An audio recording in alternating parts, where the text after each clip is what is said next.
Ay, natapos din ng lawnmower dito sa harap. Tapos dito pa sa sa kabila dito. Yan, sa gilid niya diyan. Wala kasing magawa kaya kailangan mag lawnmower. Tapos mataas na yung mga yung mga damo. Marami na yung dandalayon. Tapos pag naging white na siya, pag natangay na ng hangin, lumilipad na yan. Marami na yan dito. Kakalat na yan sa paligid. Lilipad-lipad na yung mga ganyan. Tapos alam nyo ba mga katropa na mausok ngayon dito sa amin, dito sa Manitoba. Hindi ko nga lang alam kung kitang kita ba dyan, pero doon sa part na yun mausok. Tapos ang paligid dito sobrang mausok. Saka yung hangin niya amoy usok talaga. Ang dahilan niyan is yung wildfire. Napakadelikado ng wildfire kasi maraming nag-evacuate sila kasi talagang madadamay na lahat. Ari-arian, mga hayop, ayan, maiiwan na sila, mamamatay na yung iba. Kaya napakadelikado ng wildfire dito. So ingat-ingat na lang din, kaya mausok dito. Tapos nagkaroon pa ng warning na talagang yung malalanghap na hangin ay talagang delikado. Na lang muna tayo, pagpatuloy na muna natin tong pagmululon more at kailangan tapusin muna dito.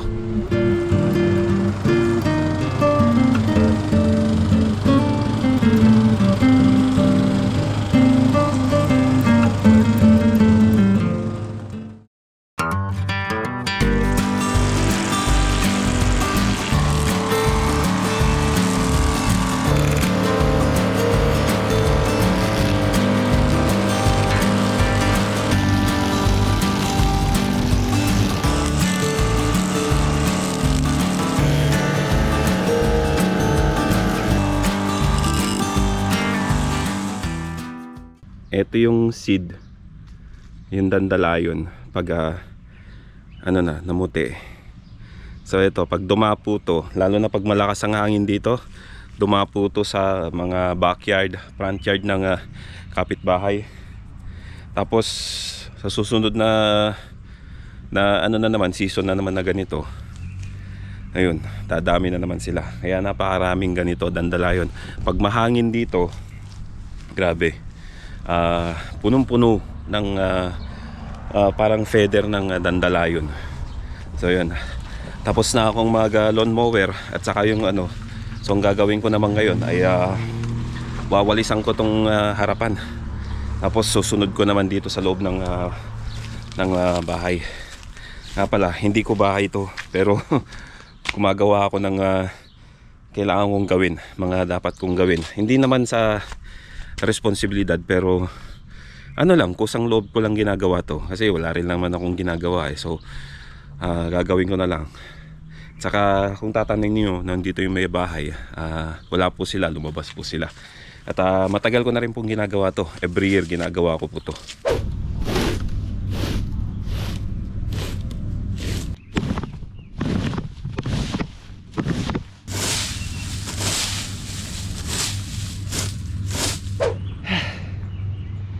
Sa wakas, nakatapos din ako. Pero dito sa harap pa lang. Harap pa lang to. Marami pa dito pa sa loob. Nakaipon ako ng marami. Ayan. Ayan madami na yan. Pero sa totoo lang, dito pa sa harap yan, marami pa akong maiipon. Tapos ang gagawin ko niyan, ilalagay ko sa sa garbage bag. Tapos isasama ko dun sa mga naipong garbage bag. And then isasakay yan sa sakyan, tapos itatabon dun sa mga tapunan. Kung tatanungin nyo, ba't di mo na lang sunugin sa bakuran o dyan? Dito po, bawal po ang magsunog dito. Bawal magsunog lang mga ganyan. Lalo na pag kami mga ganitong may wildfire. Napakalaki nung sakop ng wildfire. Kaya mahirap po dito ang magsunog ng mga dahon at ng kung ano. Meron din namang mga nagbo-bonfire, pero I think meron pong may araw po yan, may season po yan. Pero sa ngayon, feeling ko bawal. Ang pagkakalam ko po, May penalty po yan pag nahuli kang ganyan. Paki-comment na lang po sa baba kasi hindi ko po alam kung ano yung bawat town or province ng mga penalty na ganyan. Dito po sa town namin na hindi ko rin po alam. Kung sino man po ang viewer dito sa town namin, dito sa Nipawa, comment lang po kayo kung may penalty ba, kung magkano, at kung ano yung mga parusa, ganun ba, kung meron ba. Kasi mas mabuti po yung malalaman natin at saka yung mga viewer para malaman po nila. So yan, yun lang po kasi talagang ang laki na ng sakop ng wildfire dito. Kung nakikita nyo yung video na yan, talagang sobrang napakaraming napakaraming na peperwisyo na yung talagang nakakaawa sila. Kasi syempre sabi nga nila, mas mabuti na yung manakawang ka kaysa masunugan ka. Dahil pag nasunugan ka, talagang mahirap bumangon ulit. Ay, ang kagandahan naman dito kasi may mga insurance naman sa bahay.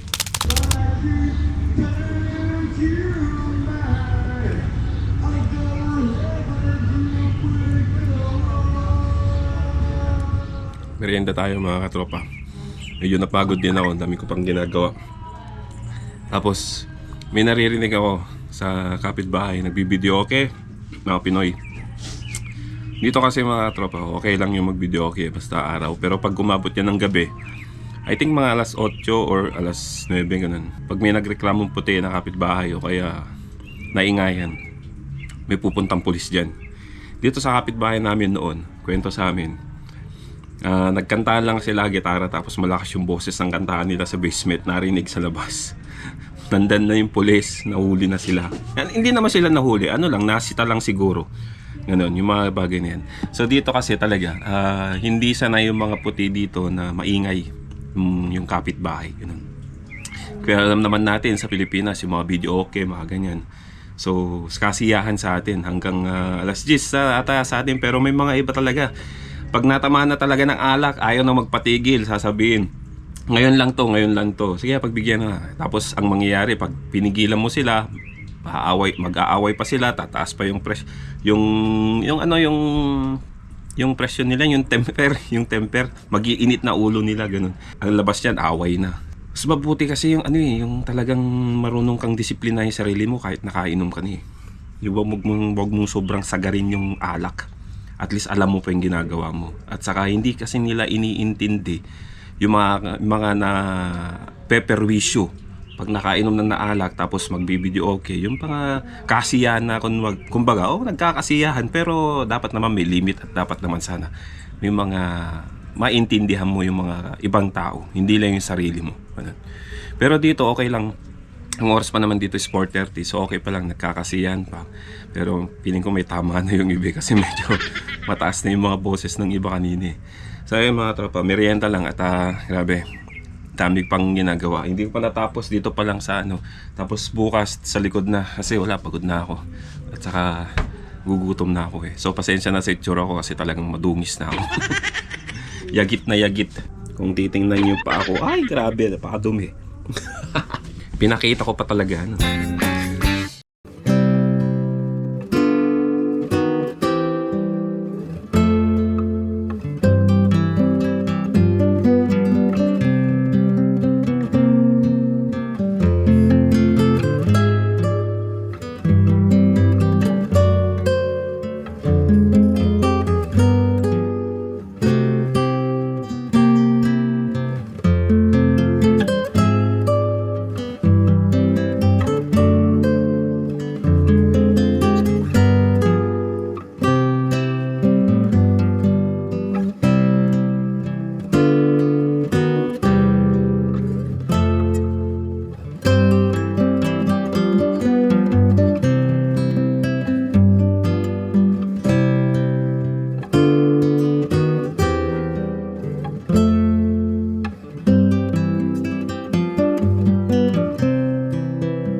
Isang panibagong araw na naman mga katropa at gigising lang kanina. Kung makikita niyo yung itsura ko, pasensya na kayo sa aking itsura dahil hindi naman talaga ako kagwapuhan.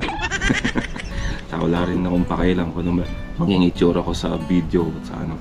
Kasi hindi naman ako nagpapa-impress. Nag-i-influence po tayo ng mga kababayan nating nangangarap makapunta rito at so kung ano yung magiging madadatnan nilang buhay. Hindi ko naman sinasabing parehas na magiging buhay ko. Ano lang, magbibigay lang tayo ng mga experience natin, mga payo, mga ganun.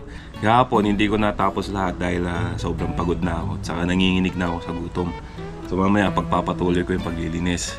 At nakita nyo yung video bago dito na talagang yung paligid dito sa town namin. Small town dito. Hindi po city dito sa lugar namin, town po. Hindi po katulad ng ibang Canada na pag sinabi mong Canada, asahan mo na malalaking building, maganda, busy, mga ganun. Wala po kami sa city, nasa small town po kami. So makikita nyo yung surrounding nung video ng ating uwak kahapon, tapos nung gabi at kanina lang, yun pa rin ang sitwasyon, mausok dahil nga sa wildfire. Kumbaga, hindi mo na makita pag malayo na, hindi mo na makita yung mga yung usok na yung nakikita mo doon pag malayo na. Sa sobrang kapal ng usok na nadudulot ng wildfire dito. Actually, dito sa Manitoba, may mga lugar na malalayong wildfire. Nababalita naman sa news yan kung saan lugar. Sa Google Map, makikita mo yung location ng mga wildfire. So, malayo po kami at sana wag naman lumapit. Kasi ang nangyayari niyan, pag makapal yung wildfire, siyempre yung mga di ba, yung mga dahon o kaya lumilipad na may baga pa. Tapos dadapo sa kung saang parte yan. Magsisimula na naman yan ng wildfire. Kung hindi maagapan yan, lalaki yan. Mahirap din naman pong agapan yung mga ganyang wildfire kasi malaki yung sakop eh. So pag binuhusan mo niyan ng ganyan, tapos magkakaroon na naman, di panibagong na naman yung sasakupin ng wildfire. So mahirap po. Sa Saskatchewan, ganun din po, pati rin sa Edmonton, sa Alberta, marami din pong wildfire kaya makalat, mausok po sobra. Pero dito sa amin mas malala kasi sa sobrang kapal ng usok ngayon. Ilang araw na to, sa totoo lang, ilang araw na yung ganitong wildfire. Meron akong previous video na nag-cut ako doon sa likod ng mga kahoy. May mga nakita ko mga upos ng sigarilyo, yung mga bats ng sigarilyo. So yun yung mga bats ng sigarilyo na yun. Pag hindi nila napatay yung baga nun at itinapon nila ganyan kung saan-saan na lang, hindi natin masasabi pero pwedeng mangyaring cause ng sunog yan. Ito hindi naman po sa pang-ano pero karamihan po sa mga gumagawa niyan yung naninigarilyo naglalakad dito. Karamihan po dito sa mga napapansin ko, nakikita ko mga Pilipino po. Hindi ko po sinisiraan pero yun po ang na-observe ko. Naninigarilyo din yung mga puti pero nakatayo lang sila sa isang lugar. Ganun. Pero yung naglalakad na naninigarilyo karamihan nakikita ko Pilipino dito eh. Ewan ko na lang sa ibang lugar. So yun mga nakikita ko, nalilinis ko dyan na bats ng sigarilyo. So yun na yung mga tinatapon nila. O kaya siguro sabihin nila na tagal ko nang ginagawa, tatapon ako ng ganyan, wala namang sunog nangyayari. Ang sinasabi ko po dito yung disiplina. For example, nag-camping kayo, napunta kayo sa isang park. Tapos yung sigarilyo, tinapon nyo na lang kung saan-saan. O nilayoyo, pinitik nyo ng sobrang layo. Pero hindi nyo alam na yung baga ng bats na sigarilyo napunta sa mga tuyong dahon. Baka doon mangyari. Huwag naman po sanang mangyari na tayo mga Pilipino yung magkukos ng mga wildfire. Hindi ko naman po sinasabing tayo magkukos. Wag po sanang mangyari yun. Kaya as much as possible, iwasan po natin. So, mga ganong simpleng tapon lang ng basura, lalo na sa cigarette butts na may baga pa. Yun yung mga reason kung bakit kailangan iwasan. Yun. Tapos yung mga bonfire, mga ganyan. Tapos yung, kaya dito, bawal pa yung mga, ewan ko kung bawal pang mag-bonfire sa season na to, lalo na may wildfire, malaking wildfire. So, feeling ko pinagbabawal muna dito eh. Tapos yung mga ihaw-ihaw siguro, mga ganun, pinagkokos nila. Kasi masisita ka eh. Dito kasi sa Canada, mga katropa, napakaraming forest dito. Napakaraming punong kahoy. Grabe, kaya pagka ganitong mga season, lalo na pag fall, yung tuyo yung dahon, yung mga ganun. Every year, may mga nangyayaring ganyan sa iba't ibang lugar dito sa Canada. Ano lang, paalala lang, disiplina lang sa pagtapon ng cigarette butts, sa pag susunog ng kung ano-ano, at hindi lang naman sa mga naninigarilyo, sa lahat na rin ng pwedeng mag-cause ng wildfire. Kasi sabi nga ng karamihan, mas maganda na yung manakawang ka kaysa masunugan ka ng ari-arian, bahay, at mawalan ka ng kung lahat-lahat na. Ayan, kasi mahirap din. Kung sa Pilipinas, mahirap magsimula. Pero dito, syempre, pag nasunugan ka dito, at lalo na pag may insurance yung bahay mo, may babalik sa'yo. Pero yung mga nasunog na ibang bagay, hindi na may babalik sa'yo. Yun lang. Katulad nung pumunta ka sa Edmonton tapos nag-camping kami. Chinek namin lahat, pinag-bonfirean namin, kinilangan naming buhusan ng tubig hanggang mawala yung baga at saka yung umuusok siya. So yun, kasi pag napabayaan namin yun at hindi namin nakita na may konting baga pa or pwedeng mag-cause ng baga pa ulit tapos magano, yung magsisimula yun ng wildfire, mga ganun. So chinek namin lahat ng aming basura kasi pwedeng mag-cause din ng hindi magandang ng environment. Yung mga hayop, makakain nila yun, magkakaproblema sila. Tapos yung baga ng bonfire yun. So kailangan bago ka umalis sa isang location kung saan ka nag-camp, kailangan talagang i-check mo lahat yun para hindi mag-cause ng wildfire. Kasi pag nangyari yun sa'yo, lalo na yung basura na naiwan mo, sabi ng kaibigan ko, bigla na lang may darating na letter na may ginawa kang hindi maganda doon sa iniwan mong location kung saan ka nag-camp sa part na yun. Pero yun, yung mga ganun, mga sitwasyon na ganun, pwede nating may contribute para hindi mag-cause ng wildfire, yung patay ng baga ng sobra. Huwag nating ibig sabihin na wala nang baga. Hindi ibig sabihin na wala kang nakikitang baga, patay na yun. Hindi natin masasabi ka, baka biglang mag-ignite ulit, ganun.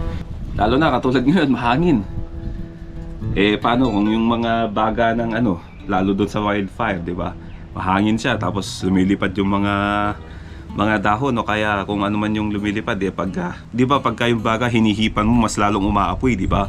Ganun yun. Pag hinipan, pag nahangin, tapos dumapo doon, tapos malakas din hangin doon, tapos mas lalong lumala yung baga, di mag-i-spark na naman ng magsisimula na ng isang sunog. Tulad din sa cigarette butt na yan.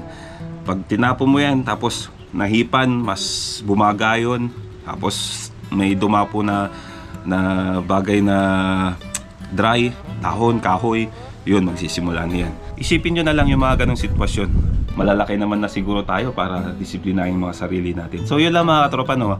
At ako'y magtatrabaho pa sa likod. Pagpapatuloy ko pa yung mga naiwang kong trabaho doon at para matapos na. Sana nag-enjoy kayo sa video na to at may natutunan kayo.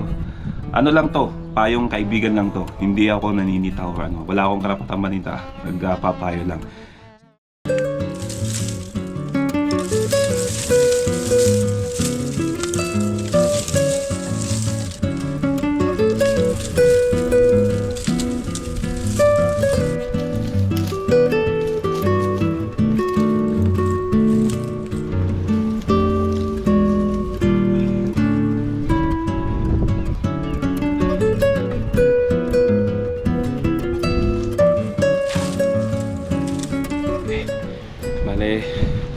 Inaano ko yung mga kahoy, pinapile ko, tapos nilalagay ko sa harap para pagka tinapon doon sa composite, mas madali na lang pick upin at saka mas ina-arrange ko sila. Alam nyo po, dati po akong mga ngaso, joke lang. Ano lang, sanay lang din, may alam lang din sa mga ganitong bagay. Grabe, hindi pa ako natatapos pero biglang lumakas ang hangin. Napakaalikabok. Lasa ka hangin kanina, wala to, pero biglang lumakas ang hangin. Daming naguhulog na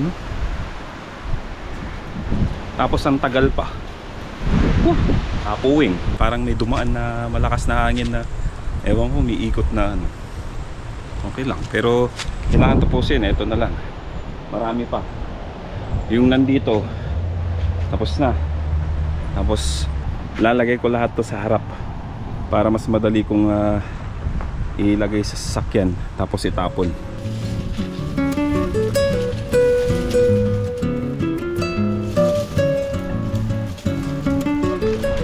Okay sana to, no? Pag nasa Pilipinas ka, itong mga kahoy na to, panggatong, pangluto. Kasi sa amin, sa Pilipinas, yung pag nagluluto kami, kahoy, kaya uling. Dahil pag sa gas sa amin, medyo mahal. Kaya matyaga yung tatay ko at saka nanay ko, kami, na nangangahoy.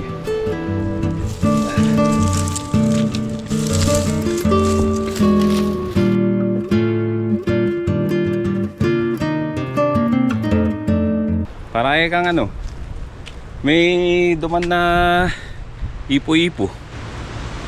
Ay, meron na, nandiyan na naman.